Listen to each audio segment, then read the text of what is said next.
Tourism development వల్ల ఇదంతా develop అవుతుందండి.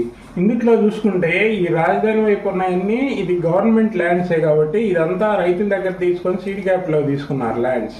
ఇవి తీసుకున్నారు కాబట్టి చాలా వరకు గవర్నమెంట్ అవి వినియోగించింది.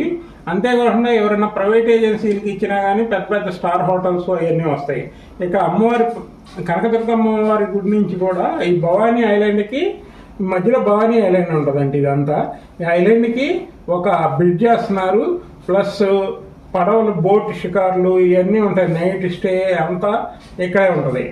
డెవలప్ వైపు యువతల ఇది నార్త్ వైపు కూడా కృష్ణానదికి నార్త్ ఈ ఒడ్డున కూడా టూరిజం డెవలప్మెంట్ బాగా డెవలప్ అయింది. ఇందులో కూడా అమరావతి ఇటువైపు వచ్చేసరికలే ఇటు చెవిటికల్లు మోగులూరు నుంచి ఔటర్ రింగ్ కాడ నుంచి కంటిన్యూగా ఇక్కడ గొల్లపూడి వరకు ఇదంతా కూడా టూరిజం డెవలప్మెంట్ చేస్తున్నారు. మధ్యలో ఇక్కడ వైకుంఠపురం దాములూరు దగ్గర ఈ రాజధానికి సంబంధించి వైకుంఠపురం దాములూరు దగ్గర ఒక రిజర్వాయర్ కడుతున్నారు. ఇది రిజర్వాయర్ కమ్ బ్రిడ్జ్ అనమాట. ఈ రిజర్వాయర్లో ఈ రాజధానికి కావాల్సిన వాటర్ అంతా ఇక్కడ స్టోరేజ్ చేస్తారు. ఇక్కడి నుంచే వాటర్ రాజధానికి మొత్తానికి సప్లై అవుతుంది. అందువల్ల మీరు ఈ ఏరియాలో మీరు చిన్న చిన్న ఇన్వెస్ట్మెంట్స్ చేయలేరు. ప్రజెంట్ అయితే ఈ ఏరియాలో చాలా తక్కువలో దొరుకుతున్నాయి. 10 నుంచి 15,000 లోపు ఇక్కడ గజం దొరుకుతుంది. ఈ ఏరియాలో మీరు ఇన్వెస్ట్ చేయగలిగితే కృష్ణానదిలో రేపు ఫ్యూచర్లో 40 నుంచి 50,000 పైన మీకు దొరుకుతుంది. అందువల్ల మీరు ఈ ఏరియాలో మంచి ఇన్వెస్ట్మెంట్ చేసుకోవచ్చు. ఇది బాగా టూరిజం డెవలప్ అయింది.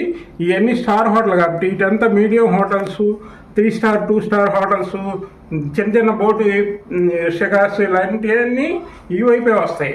అందుకే ఇందులో ఇటు నుంచి హైదరాబాద్ వైపుకి నేషనల్ హైవే దగ్గరగా ఉంటుంది. అందువల్ల ఇటు నుంచి బాగా ఫ్లోటింగ్ ఉంటుంది. ఫ్యూచర్లో మంచి డెవలప్మెంట్ ఉంటుంది కాబట్టి ఈ ఏరియాలో ఇన్వెస్ట్ చేయండి.